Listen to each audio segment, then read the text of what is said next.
get the answers if I listen.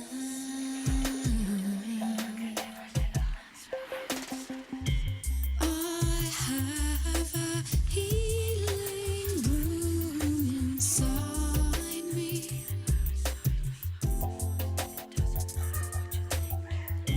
The loving healers, there they feed me.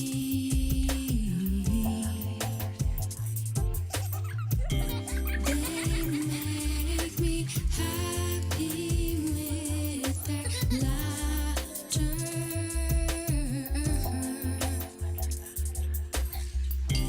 They kiss and tell me I'm their doctor. I'm their daughter.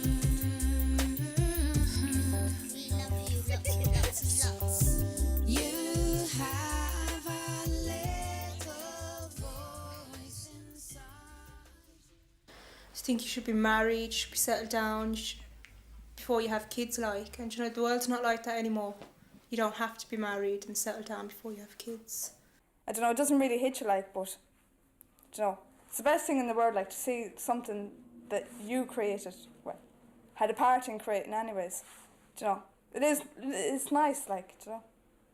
When I found out I was pregnant for the first time, I totally denied it to myself. No matter how many pregnancy tests I got, I just wouldn't believe it. I mean, we're not bad people. We're the same as any other person. The only difference is we have a kid. But I mean, we're taking care of our kids.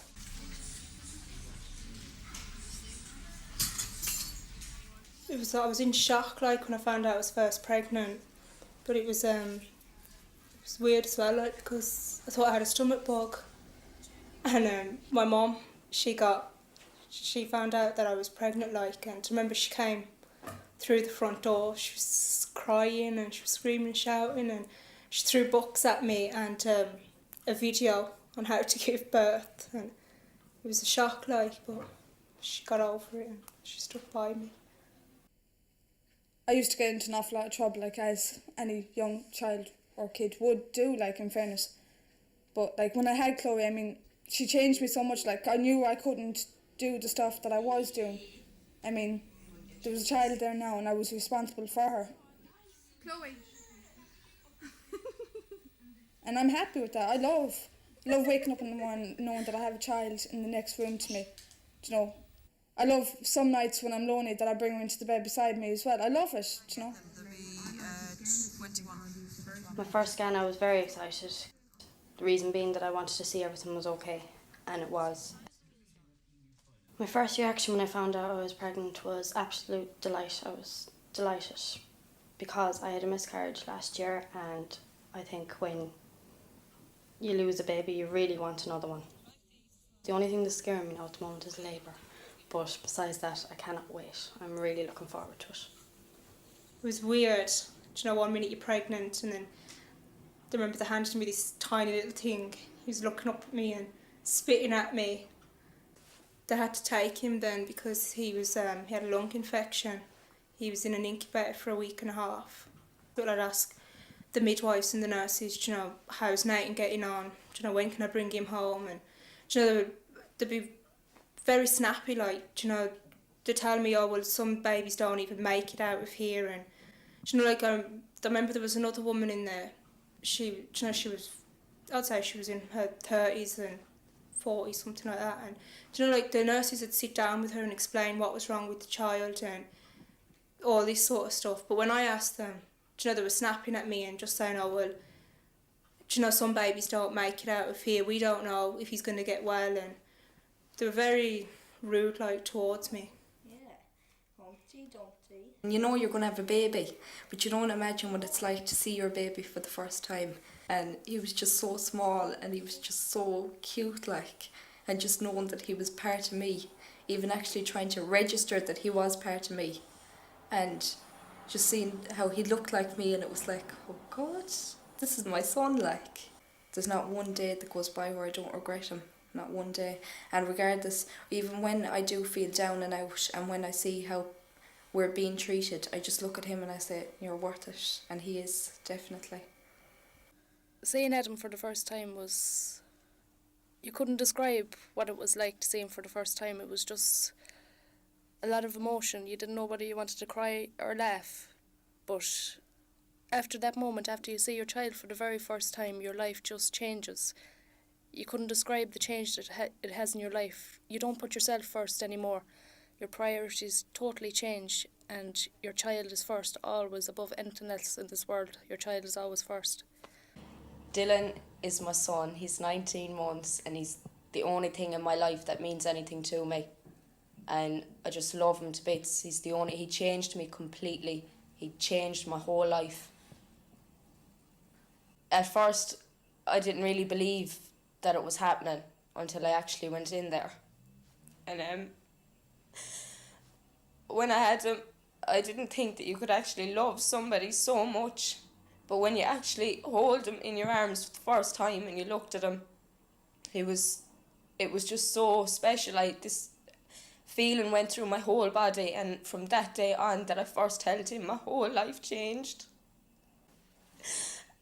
I had nothing before I had Dylan, and he was the one thing that actually meant something to me.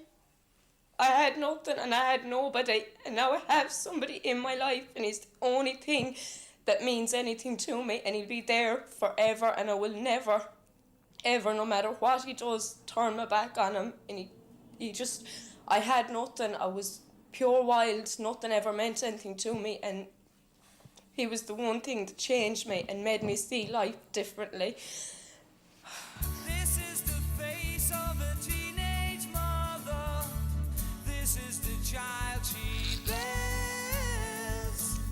This is the soul of a broken lover, searching for the smiles they share. These are the feet of a banished pilgrim. And in this book of banished love, you see his eyes, you see no surprise, waiting for the love that's true. Everybody hits you with this feeling nobody seems to understand. Yet you stop, you look, you're searching for the meaning of love.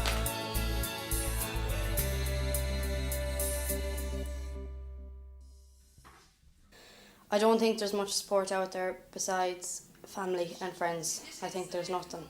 We do have a young mothers group, which is great, where you talk to other people. There's not much support in the town, only that group. But I feel that in the group, there's a lot of support. We all have one another and we're there to support one another no matter what.